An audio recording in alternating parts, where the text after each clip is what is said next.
Hi guys, it's Henry Saville and we are back with another FPL video.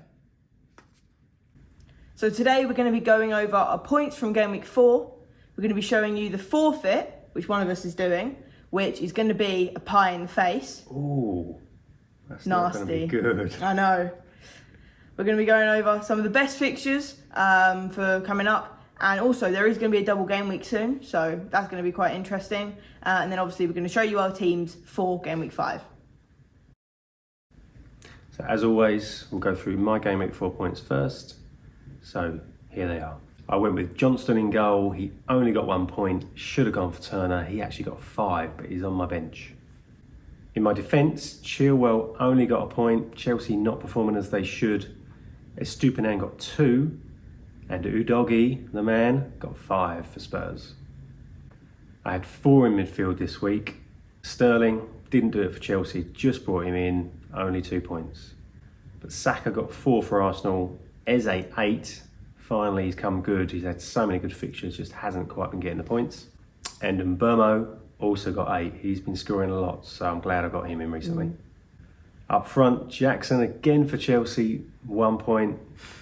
I brought in Antonio last minute, had a change of plan, thought I'd go for the easy Luton fixture, thought Antonio could get a hat-trick.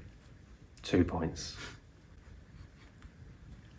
And then like everybody else, Captain Haaland, 40 points. Go on, the big fella.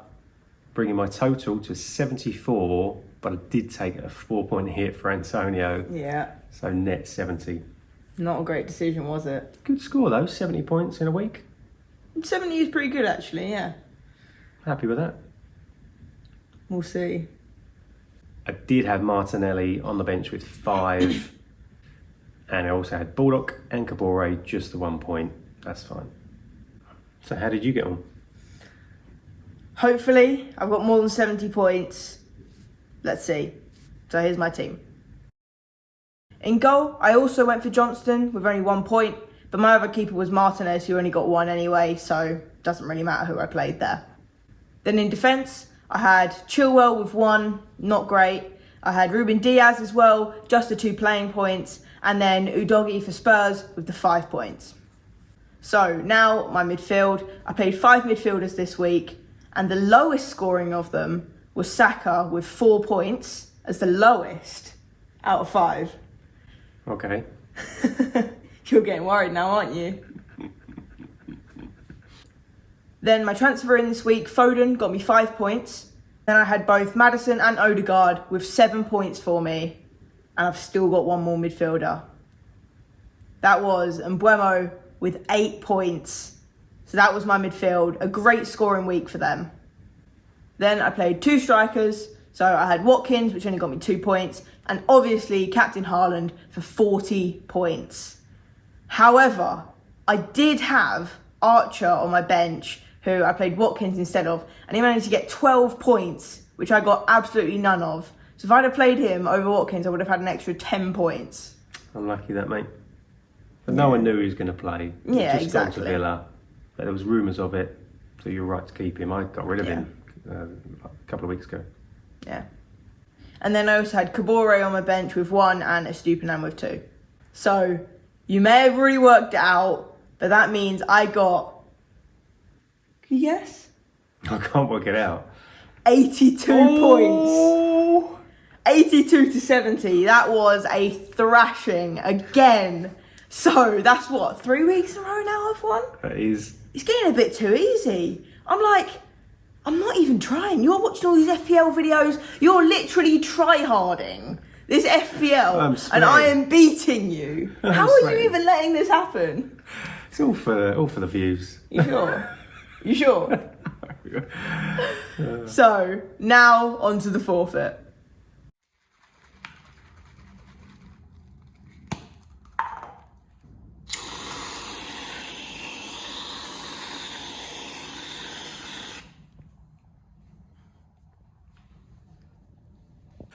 Ready? You ready? No. Alright, 3, 2, 1. Whoa! Oh. I can't see.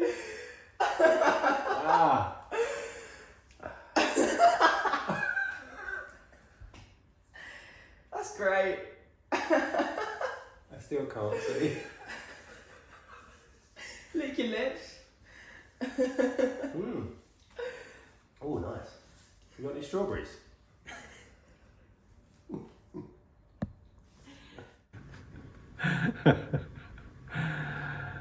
Okay, I'm glad that's done.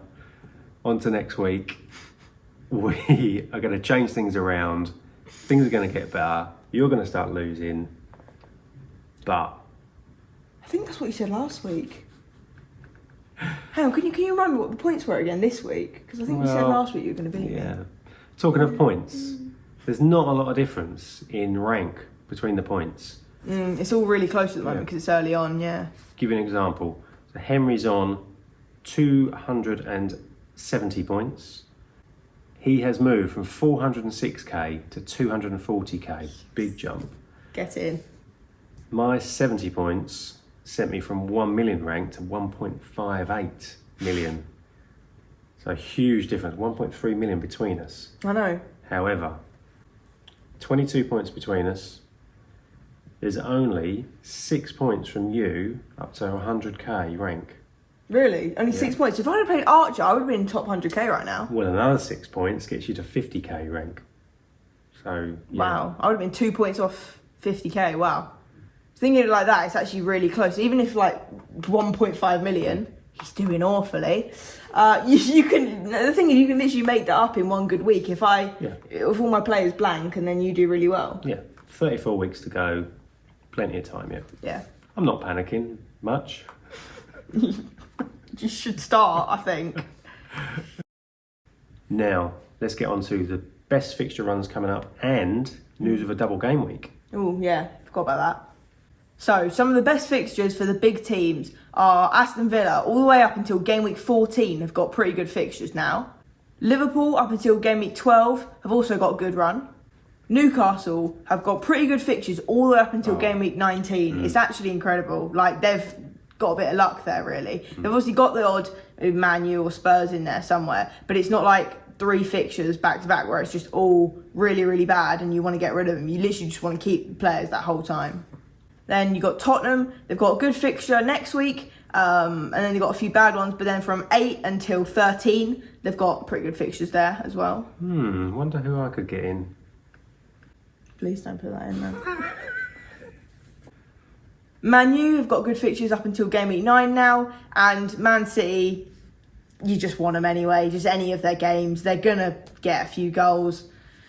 Just who do you pick really? Because Pep just swaps it around every game. You don't really know at this point. And we've now got European games coming in midweek for a lot of those good teams. Yeah, it's not going to be great.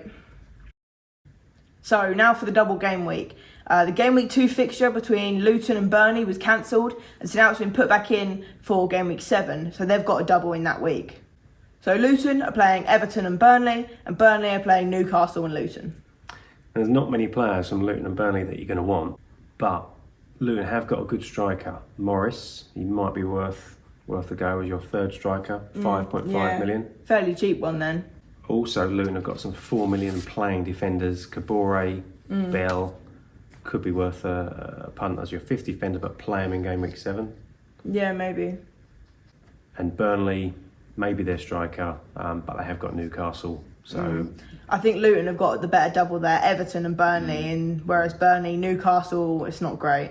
What you don't want to do is change your whole team to get them players in. Yeah, it's not worth it. Just because they're playing 2 games in that week. Guys, don't forget to join our mini league using the code below. We post out the top 10 in our mini league on Instagram and YouTube every week.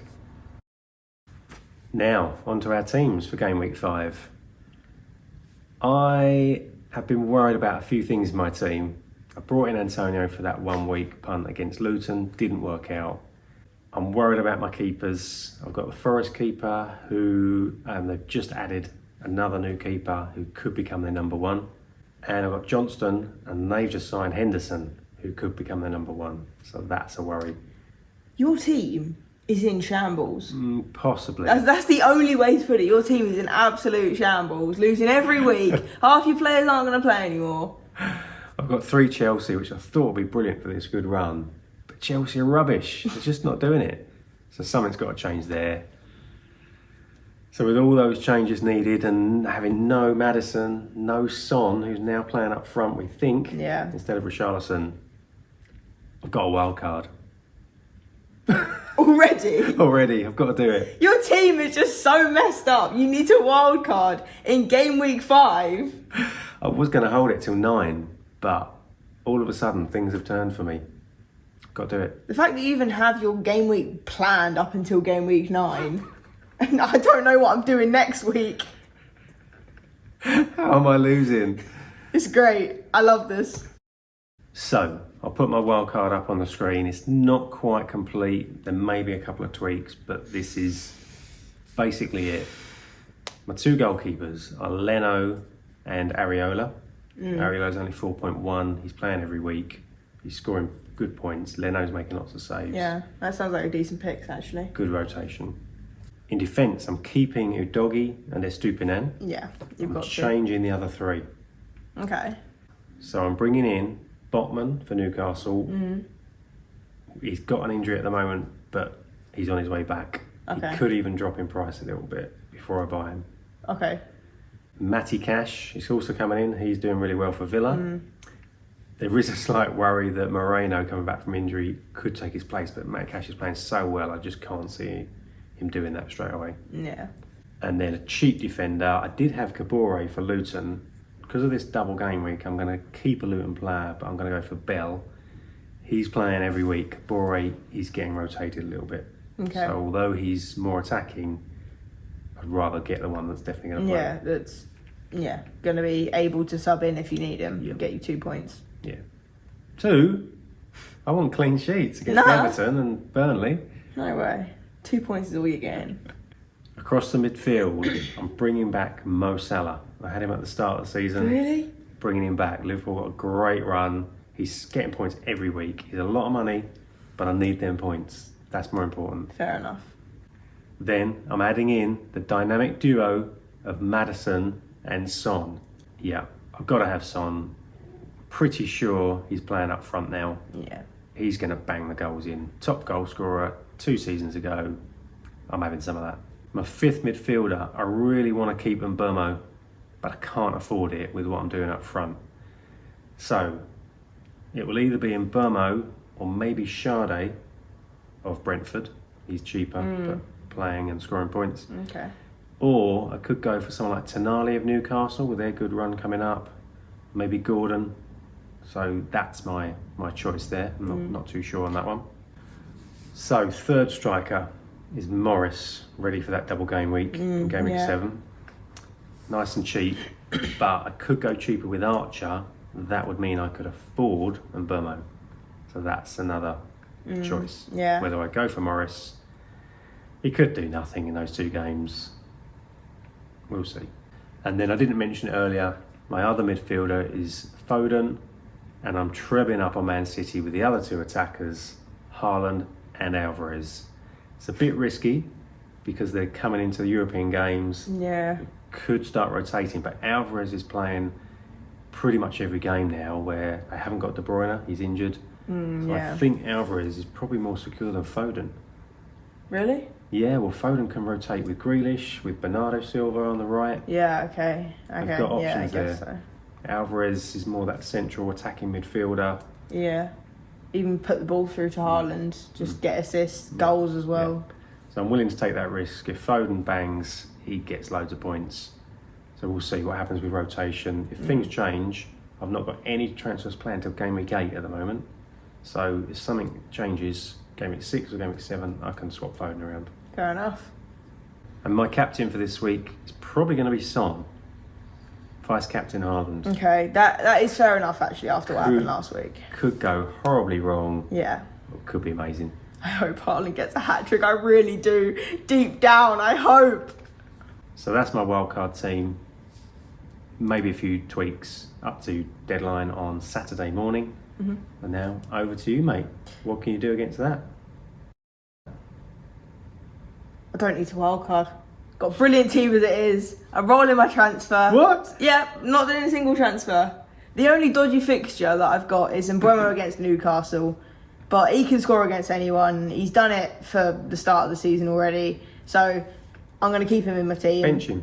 No. You really want me to lose, don't you? Like, really want me to lose. Archer got 12 points last week. Yeah, and what? And what? This week, my two keepers are actually playing each other, but I'm going to put Martinez in against Crystal Palace instead of Johnston against Villa. I just feel like Watkins or someone else from Villa is going to score. In defence, I've got Ruben Diaz, Chilwell and Udogie, all with good fixtures. Then in midfield, I've got obviously Foden and Mbeumo, Saka, Odegaard and Maddison. As I said, Mbeumo's the only one with not so great of a fixture. Get them Arsenal boys out. You don't need them. They're playing well. It does hurt me as a Tottenham fan, but they are playing well. I can't deny it. Then up front, I've got Watkins against Crystal Palace and obviously captain Haaland. Then on my bench, again, I've got Estupiñán on my bench.